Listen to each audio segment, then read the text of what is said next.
Salam uşaqlar. Bugünkü dərsimiz mövzu izahımız olur. Həmcins üzvlər. Cümlənin həmcins üzvləri. Həmcins üzvlər gəlin ilk öncə baxaq görək nədir, nəyə deyilir. Deməli, həmcins üzvlər eyni cümlə üzvü ilə bağlı olub, eyni suala cavab verən bərabər hüquqlu üzvlərə həmcins üzvlər deyilir. Deməli, həmcins üzvlər eyni suala, eyni cümlə üzvü ilə bağlı olmalıdır, eyni suala da cavab verməlidir. Yəni biz eyni suala cavab verib müxtəlif cümlə üzvləri ilə aid olan, bağlı olan sözləri biz həmcins üzvü qəbul etmirik. Həmcins üzvlər arasında tabesizlik əlaqəsi olur. Biz tabesizlik əlaqəsindən keçmişdik ki, deməli tabesizlik əlaqəsi iki yerdə olur. Bir, həmcins üzvləri idi. Bu üzvlər də həmcins üzvləri idi. İkinci olaraq da tabesiz mürəkkəb cümlələr. Tabesiz mürəkkəb cümlələr olurdu. Tabesiz mürəkkəb cümlələr və həmcins üzvlər olurdu. Məsələn, baxaq, burada cümləyə baxaq. Zeynəb, Zəhra, Zərifə görüşdülər. Görüşdülər burada xəbərdir. Əlbəttə ki, Zərifə, Zəhra və Zeynəb isə burada mübtədalardır. Mübtədalar burada həmcinsdir. Həmcins mübtədalardır burada. Və həmcins eyni suala cavab verirlər. Kim? Nə ilə bağlıdırlar? Görüşdülər, xəbəri ilə bağlıdırlar. Və burada da tərifin, deməli, misalın, məsələnin üzərində, cümlənin üzərində tərifi vermək olur. Eyni suala cavab verirlər, eyni cümlə üzvü ilə bağlı olurlar. Eyni suala cavab verirlər, eyni cümlə üzvü ilə bağlı olurlar. Növbəti punktumuza baxaq. Həmcins üzvlər bir-birləri ilə ya intonasiya ilə bağlanırlar, ya da intonasiya və tabesizlik bağlayıcılarla bağlanırlar. Yəni, vergüllə də bağlana bilərlər, tabesizlik bağlayıcısı ilə də bağlana bilərlər. Cümlələrə baxaq, misal cümlələrinə baxaq. O, səhər məni gördü, qapını açdı. Burada hansı cümlə üzvü 2 dənədir? Gördük yəqin ki, həmcins xəbərlər işləmişdir. Burada deyirəm ki, o məni gördü, yəqin ki, gördük. Burada vergül durğu şərəsini, burada vergüllə bağlanıb. Burada vergüllə bağlanıbdır. Gördük yəqin durğu şərəsini. O, səhər məni gördü, qapını açdı. Açdı və gördü. Burada həmcins xəbərlərdə nə ilə bağlıdırlar? Mübtəda ilə bağlıdırlar. O görübdü, o açıbdı. Yəni, eyni suala cavab verdilər, eyni cümlə üzrə bağlı oldular. Və vergül durğu şərəsinə, yəni intonasiya ilə bağlandı.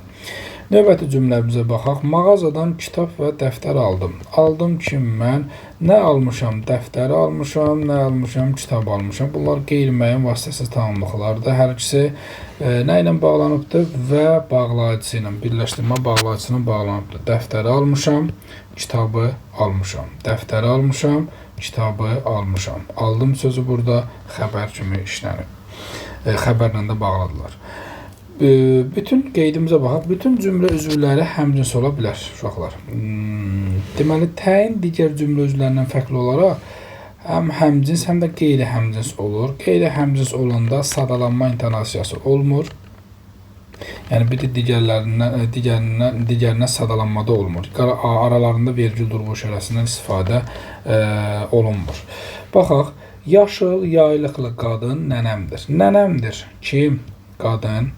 Hansı qadın? Yaylıqlı qadın. Hansı qadın? Yaşıl yaylıqlı. Burada yaşıl qadına aid deyil. Yaylıqlı qadına aiddir. Yaşıl yaylıqlı. Yaşıl yəqin ki, qadın olmaz da, düzdür. Yaşıl yaylığa aiddir. Yaylıqlı qadına aiddir burada. Yəni, burada sadalanma yoxdur. Sadalanma olmadığına görə arada vergül durğu şərəsi görürsünüz ki, yoxdur.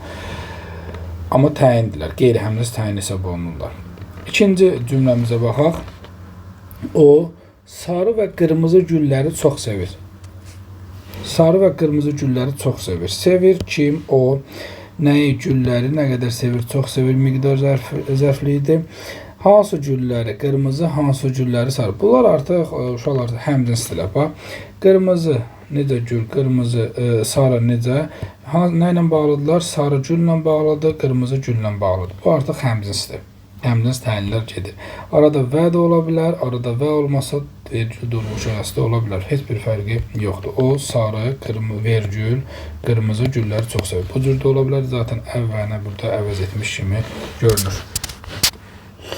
Qeydimizə baxaq. Cümlədə emosionallıq, ifadəlilik məqsədi ilə təkrar edilən sözlər həmcins sayılmırlar. Yəni həmcins hesab olunmurlar.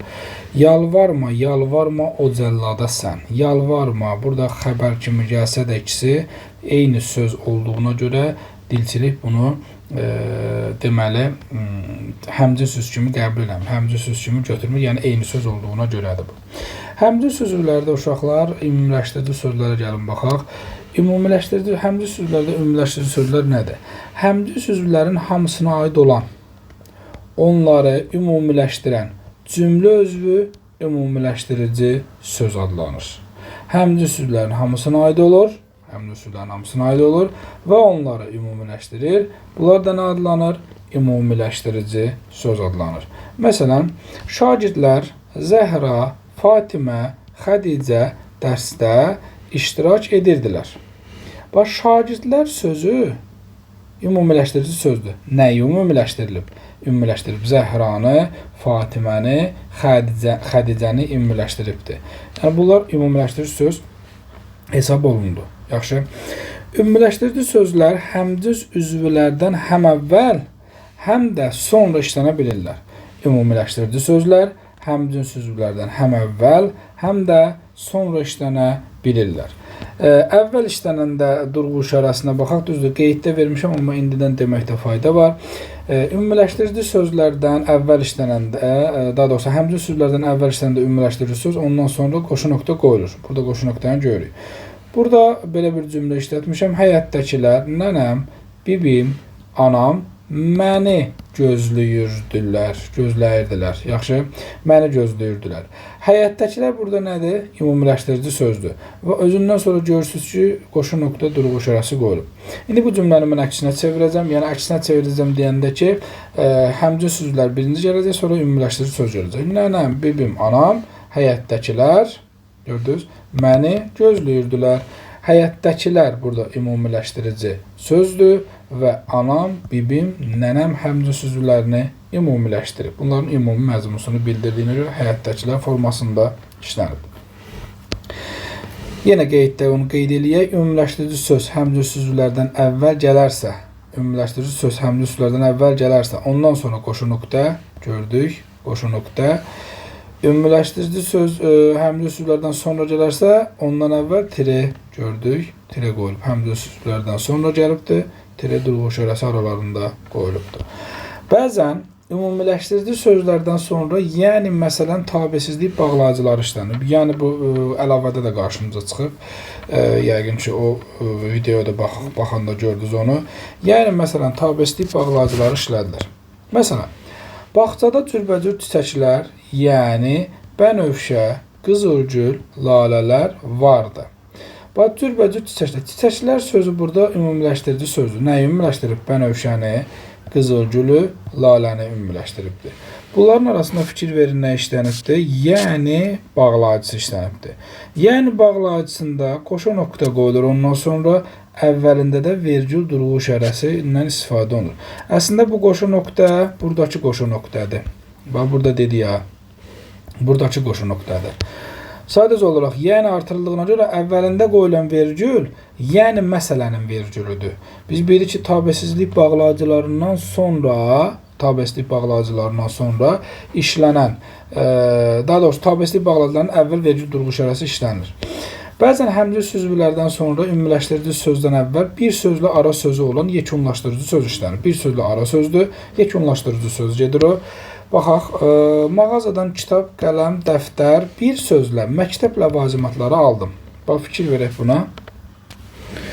Mağazadan kitab, qələm, dəftər, kitab, qələm, dəftər, məktəb ləvazimatları aldım. Nə etdim, aldım.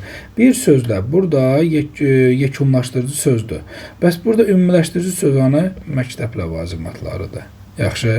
Bir sözlə gəlib arada durur.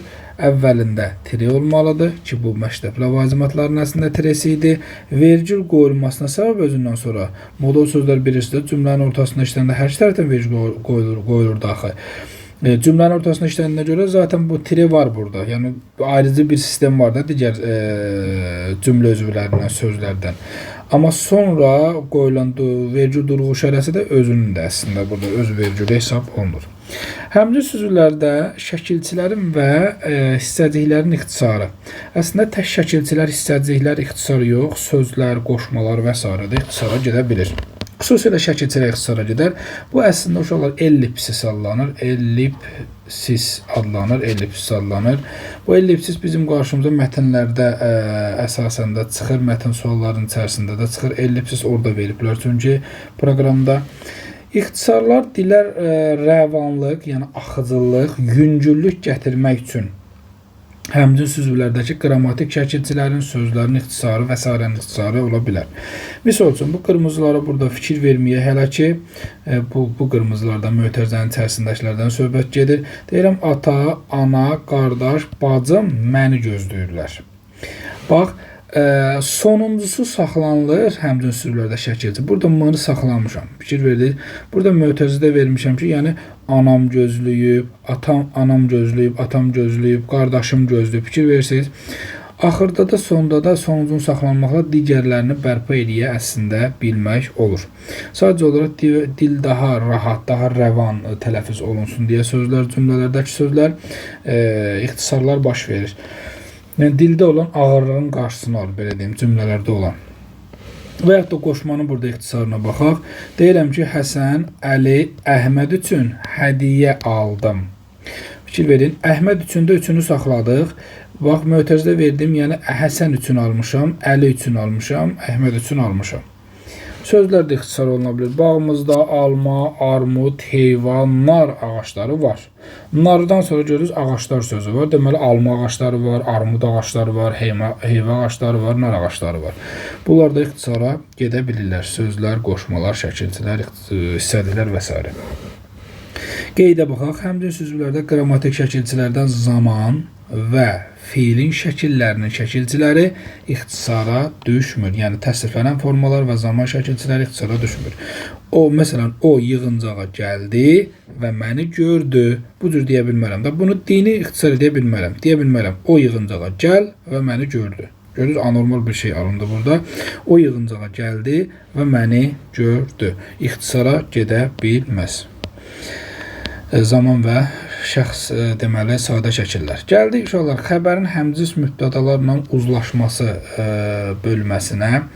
Müxtəlif şəxslərdə olan həmcins mübtədalardan biri. Diqqət. Müxtəlif şəxslərdə olan həmcins mübtədalardan biri. Birinci şəxsdə olduqda xəbər birinci şəxsin təkində olur. Misala baxaq. Deməli, mən və sən bunları bilirik. Fikir verək. Mən və sən burada həmcins mübtədalardan biri birinci şəxsdədir. Burada nə deyir? Birinci şəxsdə olduqda həmcins mübtədalardan. Xəbər də birinci şəxsin cəmində. Birinci şəxsdə deyəndə mən və bizdə nəzərdə tutulur. İkisini də zaten yazmışam burada. Mən və sən bunları bilirik. Bax, fikir verdiniz. Xəbərin şəxsinə cəmdə, birinci şəxsin cəmində olacaqdır. Biz və siz bunları bilirik. Yenə də iki. Burada bu cür olacaqdır. Diqqətli olmaq lazımdır. Sonra gəldik. Müxtəlif şəxslərdə olan həmcins mübtədalar arasında birinci şəxs olmazsa, yəni ikinci və üçüncü şəxslərdə olarsa həmcins mübtədalardan biri, xəbər ikinci şəxsin cəmində olar. Yəni sinizin, sınızın üzərində olar. Sən və o deyilənləri bilirsiniz. Sinizi gördünüz yəqin ki, şəxsunluğudur. İkinci şəxsin cəmində olmalıdır. Burada yazmışam zaten. İkinci şəxsin cəmində olmalıdır. Və yaxud da siz və o deyilənləri bilirsiniz. Yenə də ikinci şəxsin cəmində iştirak eləyəcəkdir.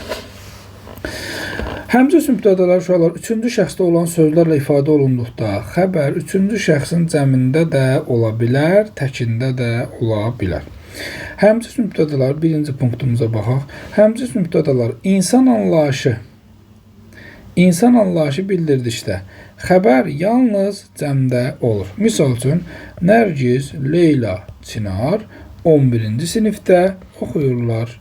Yaxşı, oxuyurlar. Bax, Nərgiz, Leyla, Çinar. Burada nədir? Burada həmcins mübtədalar insan anlayışı bildirdikdə xəbər yalnız cəmdə olur. Yəni onlar oxuyurlar. Yazıram bura, onlar oxuyurlar. Lar burada işləndiyinə görə deyirəm, cəmdə olar. Sonraki punktumuza baxaq. Həmcins mübtədalar o heyvan anlayışı bildirdikdə, birincisi insan idi. Bu heyvan anlayışı bildirdikdə xəbər təkdə də ola bilər, cəmdə də ola bilər. Zooparkda canavar və itlər ulayırlar. Yəni ikisi də ola bilər. Ulayır da ola bilər, ulayırlar da ola bilər. Yəni hər ikisində uyğundur, ola bilər. Üçüncüyə baxaq. Üçüncü punktumuza. Həmcins mübtədalar cansız əşya bildirdikdə xəbər yalnız təkdə olacaqdır. Diqqətli olmaq lazımdır. Yalnız təkdə olacaqdır. Kitab və dəftərlər rəfə düzüldü. Düzüldülər olmur. Bax, fikir verirsiniz. Bu olmaz. Düzgün deyil. Aydındır. Kitab və dəftərlər cansızdırlar. Dəftər də cansızdır, kitab da cansızdır. Həmcins mübtədalarmı? Bəli. Kitab və dəftərlər rəfə düzüldü. Bu cür uyğundur. Qrammatik normiyada ilə bu uyğundur.